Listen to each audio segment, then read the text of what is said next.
Welcome to the parody where we tell it the victims and all our favorite media. I'm Disassembly Drone Jenny, and today we're looking at the pilot for Murder Drones, released all the way back in 2021. This is one I'm pumped to be covering, probably just because the concept for the series itself is so cool. The old Earth humans had done a huge f*** up and accidentally blew up like half the planet, so now there are just worker drones remaining. They were put on a planet named Copper 9, which apparently the humans over at Earth didn't like, so they sent a whole bunch of disassembly drones. The disassembly drones themselves have such cool designs and are ruthless, killing basically any worker drone they see. The series revolves around student Uzi Dorman, who's trying to murder all humans. Her way to doing that is blocked by a couple of disassembly drones, but there's more to them than originally meets the eye. At least one of them's serial designation ends. He's more in these worker drones than his two friends. His so-called disassembly drone friends are J and V, who seriously, whoever designed them needs a raise immediately. It's a well-thought-together series with amazing visuals to boot. Seriously, for a web series on YouTube, this looks impressive. And it's also impressive that, to me, it's actually funny. And maybe it's because I've been surrounded by extremely unfunny dickheads the last few years, but hey, this series' humor is seriously awesome. And you can think the series isn't funny, it's just my own personal opinion that you shouldn't probably take seriously. Like, a lot of this can actually make me laugh without fail. And don't even get me started on the kill counting for this, because seriously, there is an entire spire of fucking bodies. I'll just count kills that I can see or bodies that I can at least get a direct count of. Which means all the big number fans that have probably flocked to this channel because of all the big number kill counts I've put out might get a kick out of this one. And I'm not gonna delve into the full lore right now because that is reserved for future episodes. And I want to do this thing justice because I actually have friends who love the show. So with that, my opinion that shot probably shouldn't be taken seriously by anyone except me opinion and the kill count quota, we can officially get to the kills. Or the murders. Or disassemblies. You know, who gives a fuck?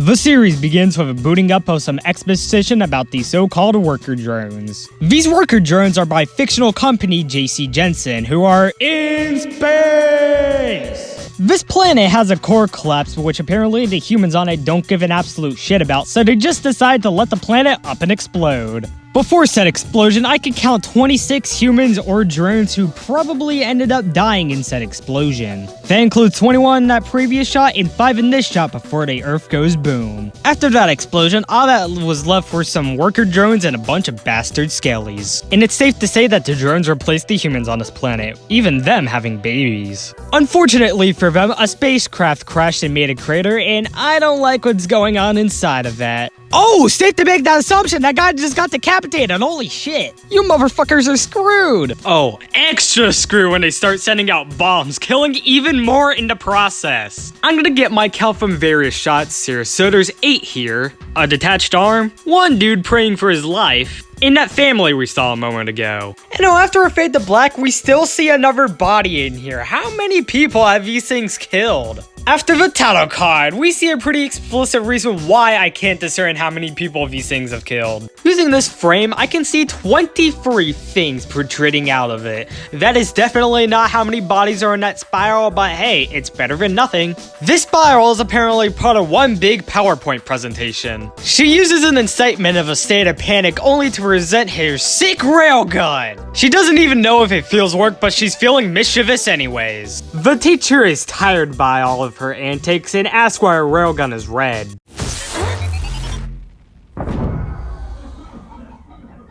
And speaking of which, that teacher is voiced by the creator of the series, Liam Vickers. The railgun incident caused a whole lot of injuries, and for some, that's not enough. Ew, it didn't kill her. Oh my god, that was so bad. After that, popular kid Thad comes in flaunting about his friend's toxic masculinity. Thad knows Uzi's name because of her father, Condorman, who really loves doors. He weirdly compliments her bandages before he asks her about her Because hell little railgun? She says some stuff about saving the world and earning her dad's respect by going to the murder drone lair to grab something before she sticks that railgun up into Thad's face. By the way, you suck in I'm about to kill all of them, but like, you suck in a positive way, dude. It's 3 a.m. that morning and she's ready to do this. A lot of whip pans get us into the situation before she goes out the door, but she needs to grab that door master key. She eventually does end up getting the door open, only to get greeted with a con jump scare. When asked what she's doing over here, she makes up a lie about kissing her secret boyfriend, which gets a laugh out of him, but he can obviously see through it. She eventually makes up another excuse about studying the schematics of door 1 because she needs to build a door for her class. It works on Con and he lets her in for a bit, although one of these guys does warn her that all they do is play cards. And if she wants to know how to get bolts and build doors just like that, here's a wrench. Con does tell us about an unseen mother who I won't count right now. Remember, we don't have a visual what she at least looks like. I'll wait until we get a visual to counter, so that's at least in a later episode. He then proudly boasts that Uzi's at the doors!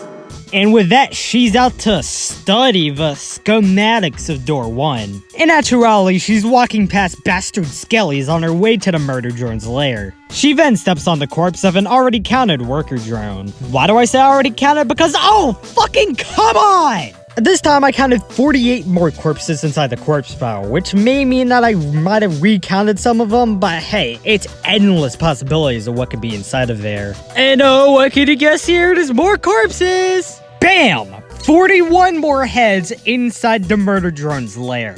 This is just getting ridiculous at this point. Yeah, Uzi, just walk inside the murder drone's lair and come on! That is an entire 45 more corpses on the other side of that wall. I just can't catch a break here. No more spiral corpses are being counted now. Uzi finds an arm, decides it's useless, and then she finds that one thing she was looking for. Yeah, but something just popped up. It's a murder drone. And they're here to fish out some decapitated heads. Oh, okay. But Uzi's unlucky because this drone has caught her. This one is serial designation N. After doing sick moves in front of already counted corpses, she does a one-liner. Whoa, and they said pirating all that anime was useless.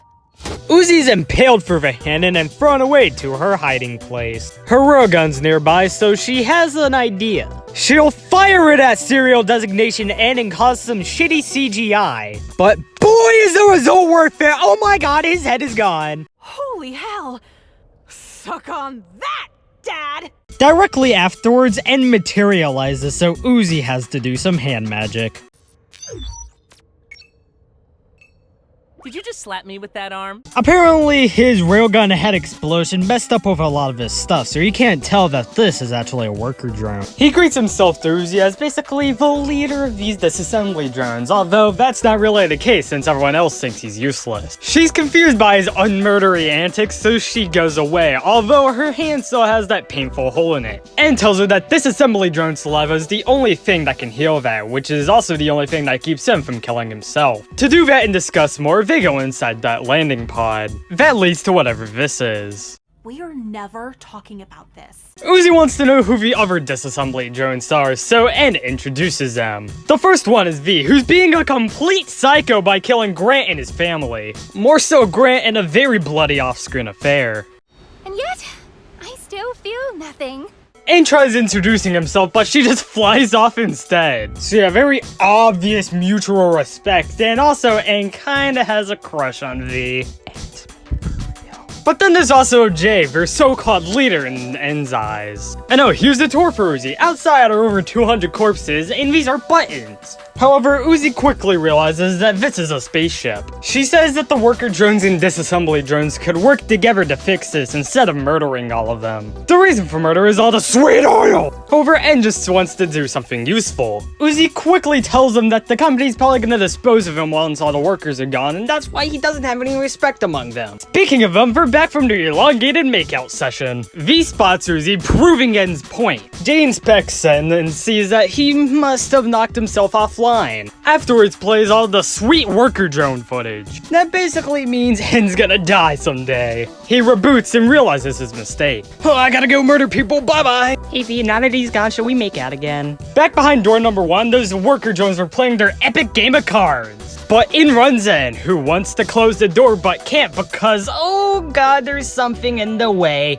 It's N's hand! Because, you know, N loves himself a game of cards, but more specifically, he loves murder. So he quickly uses his whatever that battery acid thing is to completely lodge the doormaster key in the scanner. 4 worker drones are in danger. All of these idiots decide to run away except Todd, who gets brutally decapitated. Jesus Christ, I love how brutal this is. Next up is Makarov and an unnamed worker who are killed by explosion or a bloody off-screen bite. The most brutal fate is Braxton because before he can say his name, he is literally cut in half vertically. That one's a winner. And goes up through the ceiling before Uzi's railgun can actually be charged, so when she tries to shoot him, it's too late. You know who comes in? Khan, after his makeout session with the Lorax. Drama cancelled, N farm go. The only reason N's in here is because he doesn't want V to be shot with her railgun.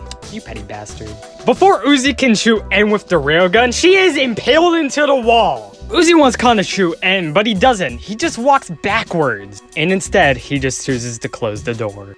So Khan, do you want her to end up like her own mother, or? Uzi accepts her own fate, but is spared at the very last second due to N's own sympathy. But back from making out are J and V. He throws Uzi's body to the side, and hey, guess what? They're actually applauding him for doing something useful. Nice work, N. You, me, name, remember? And if I have to say it out loud again, they're dating! After V goes into the ventilation shaft, Jay calls N a fucking stud. And you know what a high kill cam means? Autism. N remembers what Uzi said about JC Jensen and asks Jay what's gonna happen to them after all the worker drones on Copper 9 are done. Resurrection. He says the stuff about the worker drones helping them to fix the spaceship earlier and asks if the company really likes disassembly drones. No way, buddy. Questioning the company? You just finally gave me the excuse I needed. Oh damn! N is nearly added to the count again when a virus is inserted into him. Uzi comes out of hiding where N apologizes for ruining her card game and causing that awkward moment with her dad. She also apologizes for him for making him rebel against his own disassembly drones, which given their equal track record in attempted murder, or murder in this case, they're basically even. She says that was the latest turnover ever and asks if he's actually switching sides. Being rebellious is a lot harder than it looks. Thanks for showing me the ropes. Nuh-uh, no bonding thing. You just killed a bunch of people, idiot.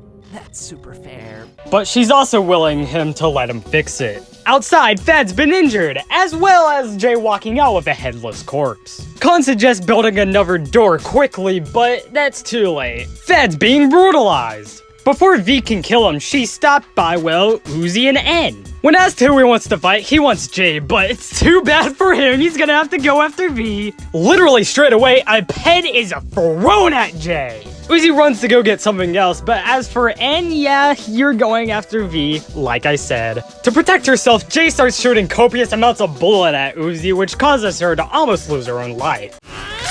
Damn the well-made, quality-assured durability of JC Jensen products! That pen goes right back into her face as Uzi misses one of V's shots. When N is put into a corner, he accidentally shoots out hearts. Ah! My mind's in a weird place! Jay has an idea for Uzi. She's gonna send out an electrical shock that disables her like AI or something. She ragdolls down like it's Killer Beam while V and N continue their fight. Realizing Uzi's about to get killed, he acts on his urges. Ew! What the hell? Jay's not gonna let Uzi kill her so easily, so she activates a pre-generated monologue. That's cut short by an acid sabotage. She trips, so now Uzi has the upper hand. She shoots it and causes more shitty CGI as she completely blows off the upper half of Jay's body. V's upset at the sight of her girlfriend's death as everyone applauds Uzi for killing one of them. Yeah, but Khan came in, so now Uzi has to tell him that, hey, you fucking suck. Get out of my face. Khan has no further comments. months. That means they have to fly off. The show's pilot ends with her fantasizing about killing humans and her possibly starting a transformation into being a disassembly drone. And more disassembly. How many people died as the result of one big company fuck up? Let's find out and get to the numbers. But hey, I have something for you. That's because you've been a good viewer. Wait, that's the numbers. No! My life is just great. Anyways, I saw 213 deaths in the Murder Drones pilot, which is a lot, but not exactly top 10 material. The victims included 36 men, 2 women, and 175 unknowns, most of which were just centralized in that pile, giving us a pie chart full of wires, human, and oh yeah, just a tiny bit of strawberry. We were running time of 27 minutes, that left us with a kill on average every 7.61 seconds. I'm gonna give Amethyst Flamethrower to Serial Designation J. That was gruesome, yet it did have some shitty CGI. Broken Pistol will be going to that entire spiral of corpses. I don't want to go through that again. Episode 5 withstanding. And that's it. The Murder Drones pilot was released back in 2021 and so far has spawned 4 more episodes, which I'll be looking at before episode 6 comes out on Friday, August 18th. But until then, I'm Disassembly Drone Jenny, and this has been the parody. Thanks a lot for watching this parody. If you haven't noticed, I went all out for this one, creating entirely new graphics and going all out on that background too. Seriously, there's a lot of stuff back there. And I'm gonna be covering the other 4 episodes, like I said, leading up to August 18th, the release of episode 6 of Murder Drones. And obviously that means episode 5 will now replace BFDIA as my birthday episode. Yippee! I try releasing these on a consistent basis, but that's gonna be hard considering I'll have to do 4 episodes within at least 10 days. But even then, covering all this is still gonna be fun since I'm starting to love this show. Anyways, thanks for watching.